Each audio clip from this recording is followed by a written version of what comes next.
안녕하세요. 이호석입니다. 제목을 다 끝났다고 생각할 때 기억해야 될 것이라고 정해봤는데, 사실 주말 동안에 나왔던 여러 가지 뉴스들이 좋은 뉴스가 아니었고, 금요일날 우리 시장이 좀 일부 선 반영했다고 하더라도, 오늘도 이제 좋은 출발을 보여주기는 쉽지 않은 것 같고, 당분간 이런 환경이 계속 이어질 것 같은데, 그러다 보면 이제 많은 투자자분들이 이제 다 끝났다, 집에 가자, 이런 생각을 하실 수가 있을 것 같아서, 그런 생각이 들 때 그래도 뭔가 기억해야 될 거 뭐 있지 않을까? 그런 생각을 가지고 설명을 좀 들어보도록 하겠습니다. 우선 이번 주에는 다른 거는 됐고요.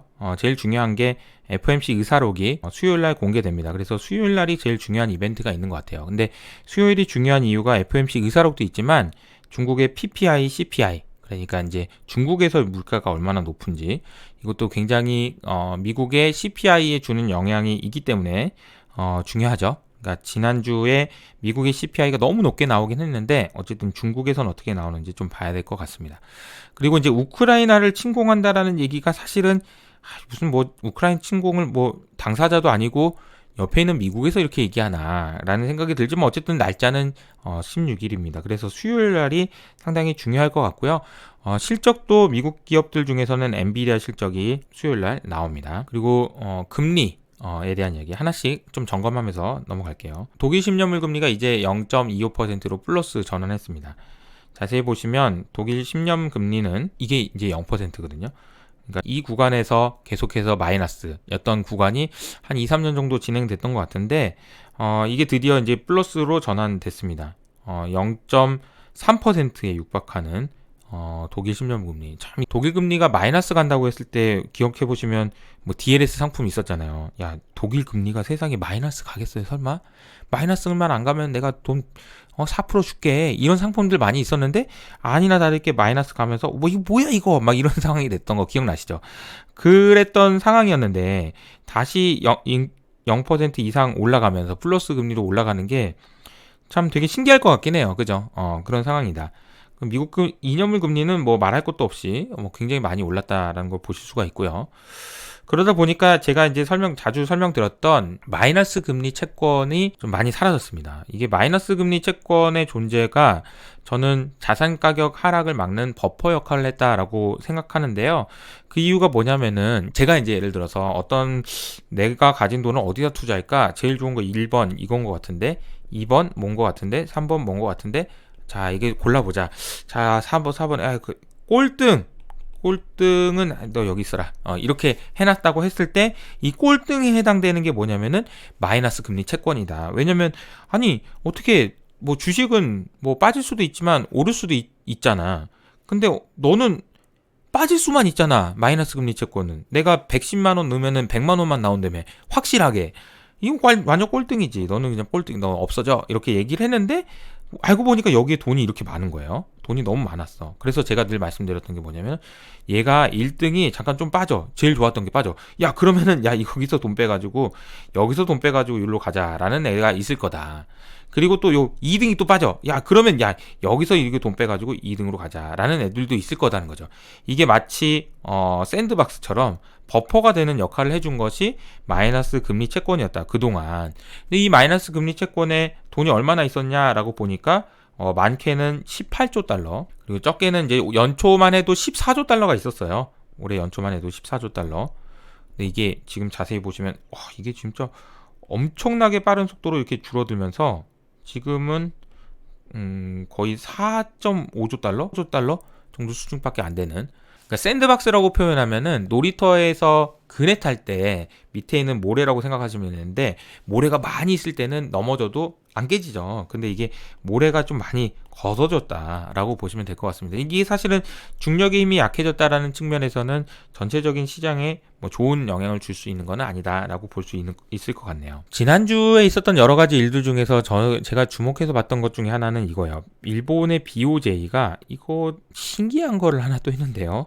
자, 이걸 보시면 일본의 금리인데요. 자, 이게 0%입니다. 그러니까 일본도 역시 마찬가지로 0% 이하의 금리로 있었던 구간들이 좀 꽤 있어요. 근데 일본은 이제 0%는 아닌 상황이었죠. 근데 특이하게 최근에 0.2% 이상 올라가는 경우가 생깁니다. 지난주에 전격적으로 뭔가를 발표합니다. 뭐라고 얘기했냐면 자, 이거 한번 읽어볼게요. 제가 좀 한번 들어보세요. 제가 읽어볼게요.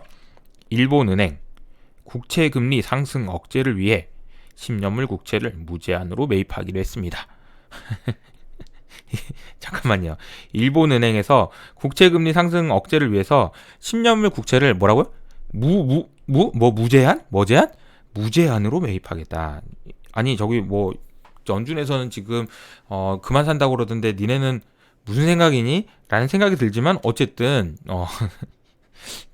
이게 뭐 하는 거지? 그런 생각이 들지만 어쨌든 2.5% 0.25 2.5%도 아니고 10년 금리가 0.25%래. 0.25%만 넘어도 난리가 나나 봐. 0.25%를 넘어서면 무제한으로 매입하겠다라고 얘기를 했습니다. 그래서 제가 이 질문을 하나 해보려고요. 현대금융통화 시스템화에서 BOJ라는 것의 존재는 뭘까? 라고 생각해보면 BOJ는 이런 것 같아요. 어디까지 할 수 있니? 너 어디까지 갈 수 있니? 나 여기까지 왔는데 나는 주식도 살 수 있고 그리고 GDP보다 더 많은 자산을 가지고 있기도 하고 등등 어디까지 할 수 있니? YCC도 할 수 있는데 그냥 뭐 일드 커브? 그거 내가 결정하는 건데 뭐 이런 식으로 그래도 되니? 우리는 디플레이션 심해가지고 그래도 돼. 이런 뭐 특이한 상황이다라는 거죠. 그래서 어디까지 할 수 있는지를 보여주고 있는 것 같고요. 두 번째는 일본 내에서 지금 드디어 YCC가 실제로 시행이 되고 있는 건데, 이 YCC라는 게 이게 보통 이게 복잡한 게 아니고 어려운 건데, 일본은 지금 이미 한번 시행을 해보는 거예요. 사실 이게 미국의 뭐 허락을 받고 하고 그런 건 아니겠지만 절대 하지 말라고 했으면 못했을 텐데 이걸 할 수 있게 만들어준 것도 좀 특이하고 이게 어떤 결과를 초래할지는 좀 지켜봐야 되는 상황인 것 같습니다. 아무튼 일본 BOJ에서는 지금 현재 여러 가지 국가에서 나오는 현상하고는 좀 다른 행동을 하고 있다. 연준 이야기로 넘어가겠습니다. 사실 제가 삼성증권 자료를 가져오긴 했지만 전반적으로 대부분의 증권사, 글로벌 IB도 마찬가지고요.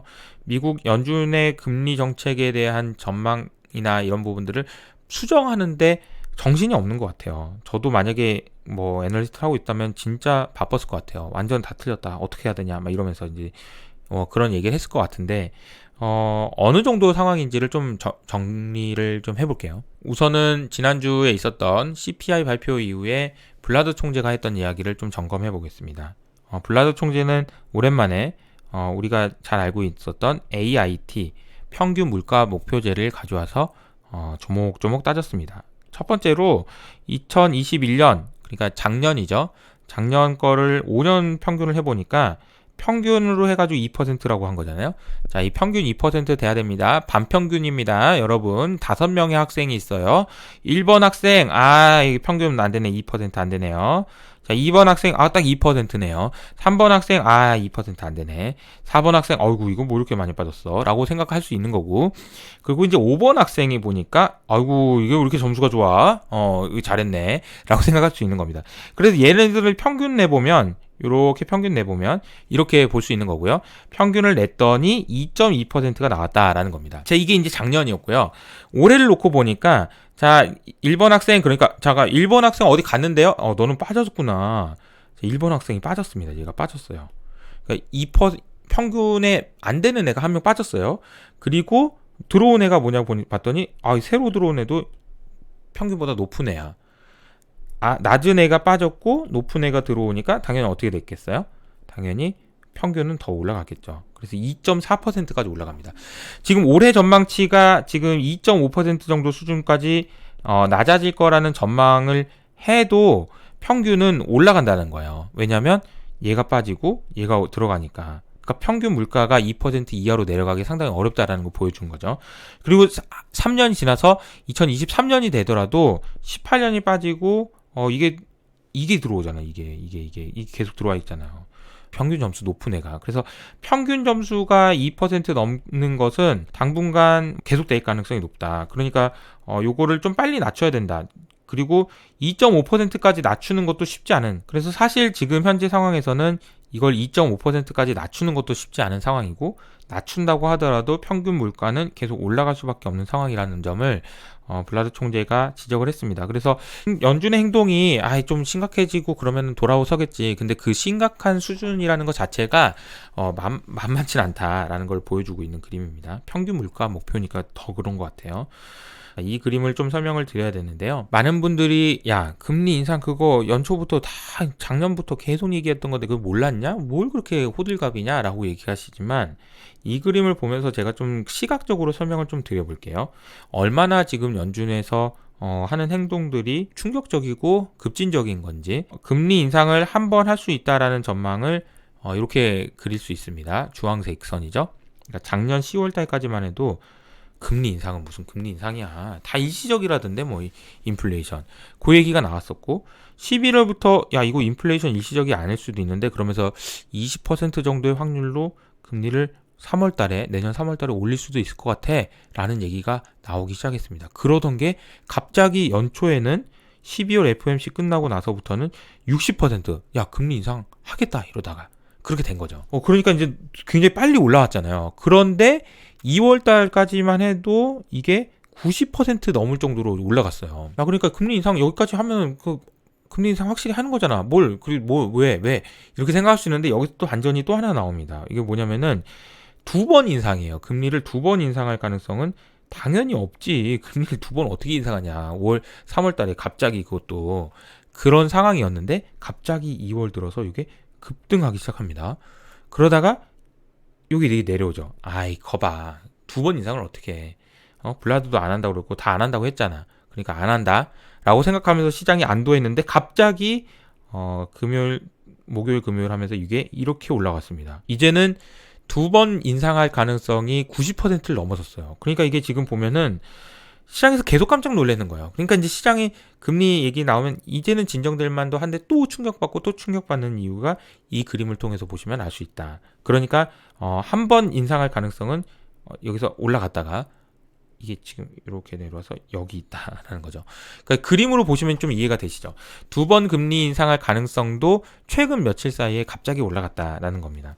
그러다 보니까 실질적으로 금리를 인상하는 거는 3월 달에는 50bp 인상할 확률이 95%, 그리고 나머지도 5월에도 인상, 6월에도 인상, 7월에도 인상, 9월이나 11월 달에 한번 쉬고 12월 달에 한번, 그러니까 지금 엄청나게 지금 앞으로도 계속 금리를 올릴 거라는 전망들이 반영되고 있다는 거죠. 경기로 넘어갑니다. 금리를 계속 올리면 경기는 어떻게 될까요? 경기는 둔화될 수밖에 없습니다. 경기가 둔화되고 물가가 진정되라고 금리를 올리는 거기도 하니까요. 그런데 이게 소비자 심리 지수, 미시건 대학교에서 발표한 소비자 심리 지수는 너무나도 빠르게 악화되고 있습니다. 이것도 역시나 이렇게 지금 떨어졌는데 이게 61.7을 기록한 게 언젠가 봤더니 2008년 금융위기 때나 아니면은 1980년대 이럴 때 1970년대나 있었던 일이었다는 거죠. 그래서 이게 상당히 좀 어려운 상황이다라는 겁니다. 이렇게 경기가 빠르게 빠질지는 몰랐을 수도 있는데 어쨌든 지금 그런 상황이라고 보시면 될 것 같아요. 왜 이렇게 빠졌냐? 야 임금, 야 너 작년에 월급 얼마나 올랐다고? 나 작년에 아니 뭐 한 5% 정도 올랐어. 잘했지? 야 물가는 7% 올랐어. 그러는 거죠. 아니 월급 그래? 월급 올라서 내가 한턱 쏠라고 그랬더니 안 되겠다. 그럼 다음에 만나자. 이렇게 되는 상황이라고 보시면 될 것 같습니다. 자, 그러다 보니까 그 아틀란타 연준에서 발표하는 미국 GDP 전망치는 생각보다 지금 이게 낮은 수준이에요. 거의 지금 1%도 성장하지 못할 거라는 전망이 1분기지만 지금 나와 있는 상황이다. 이게 이제 소비자 심리 지수 나오고 또 발표되고 그러면 여기 좀 더 밑으로 내려갈 가능성도 있어서 좀 잘 봐야 되는, 지금은 이제 금리를 올리는 것도 그렇고 인플레이션도 그렇지만 경기가 너무 빨리 악화되는 거 아니야? 라는 걸 걱정해야 되는 상황이라고 보시면 됩니다. 리스크 요인도 점검해 보겠습니다. 우크라이나 이슈는 뭐 러시아에서 얘기한 게 이제 미국의 히스테리다. 무슨 뭐 14일날 만나기로 했으면 그때 만나면 되지. 뭘 이렇게 다 앞당겨가지고 지금 뭐 전화 알았어 그냥 뭐 받아줄게 뭐 이런 식으로 얘기를 한 거고요. 그리고 무슨 뭐 자기들 마음대로 우리는 생각도 없는데 뭐 16일 날로 왜? 내가 언제? 막 이런 식으로 지금 러시아는 반응을 했는데 미국 입장에서는 좀 마치 이렇게 안 좋은 일이 있을 때 좀 그 예고를 해가지고 좀 충격을 완화시켜주고 싶은 심정이었는지 어쩌는지 16일 날 친공 개시를 하겠다라고 얘기를 한 상황입니다. 인플레이션에 대한 이야기를 정리하겠습니다. 미국의 CPI를 보면 여러 가지 이유들이 있지만 여기에 있는 것처럼 빨간색으로 표시되어 있는 부분, 그리고 이 녹색으로 표시되어 있는 에너지 부분, 빨간색은 이제 중고차 가격이나 이런 그 비이클 관련된 거고요. 파란색은 에너지 관련입니다. 그러니까 이 부분들이 사실 상당히 많은 부분들의 인플레이션에서 차지하고 있다라는 거죠. 자, 이게 이제 빨리 내려오는 게 일단 급선무예요. 공급망 이슈 때문에 올라가는 거. 근데 또 중요한 거는 다른 것들의 물가도 지금 올라가는 추세가 만만치가 않습니다. 그래서 물가를 지금 진정시키는 것이 상당히 좀 어렵다라는 거를 지금 이야기하고 있는 거죠. 그런데 사실 어떻게 보면은 물가가 지속적으로 여기서 그냥 쭉 간다라고 보는 것도 만만치가 않은 이유는 그러니까 이 미국에서의 그 잠재 성장률 자체가 계속 낮아졌기 때문입니다. 이게 그러면 자 이제 이렇게 가자인지 이게 이제 여기 많이 빠졌으니까 이렇게 가자 빨리 엄청나게 성장하고 금리도 올리고 다 그렇게 하자라고 하는 게 가능하려면 사실 이렇게 높아진 수준에서도 미국 경제가 계속 좋은 모습을 보여주는데 아까 소비자 심리지수 봤지만 당장 이렇게 쭉 이렇게 가기에는 어려움이 있지 않겠냐. 왜냐하면 금리를 올리게 되면 경기가 또 둔화되는 부분들이 있을 수 있어서 이렇게 되지 않겠냐. 올라가더라도 이게 한 방에 어떻게 가겠냐라는 생각을 지금 하고 있는 거죠. 그래서 이제 지속적인 인플레이션은 쉽지 않다라는 얘기를 하고 있는데 사실 또 보면은 이렇게 되지 않겠냐라는 것도 시장에 좋은 시나리오는 아니어서 여전히 여러 가지 상황에서 시장이 어려운 환경인 건 맞다라고 생각할 수 있을 것 같습니다. 미국만 그러냐? 그렇지도 않아요. 미국뿐만 아니라 미국에도 지금 에너지, 영국도 에너지, 일본도 에너지, 독일도 에너지 부분에서의 지금 물가 기여도가 굉장히 높은 상황이기 때문에 결국은 이제 유가가 진정되는 것이 너무 중요합니다. 그러니까 유가가 진정되는지가 너무 중요하고 진짜 우리나라에도 중요한 이유가 뭐냐면요. 한국의 원유 의존도가 OECD 국가 중에서 1위예요. 그러다 보니까 원유가 진정되는 것이 너무 중요하다라는 거죠. 그러니까 전 세계 투자자들의 입장에서는 현재의 매크로 환경이 미국이 금리를 올리다 보니 성장에 대한 기대치가 지금 낮아지고 있는 상황이어서 글로벌 경제 성장률 전망치가 좀 낮아지고 있는 국면이죠. 그러니까 리세션으로 간다라는 게 아니고 낮아진다라는 국면이에요. 그러다 보니까 미국이 금리를 올리는데 넌 US 그러니까 미국 이외의 지역에서도 경제가 계속 좋을 거다라는 전망을 하기가 상당히 좀 어려운 상황이 됐다라는 거는 우리나라도 마찬가지인 거죠. 근데 아니 유가는 또 왜 이렇게 올라?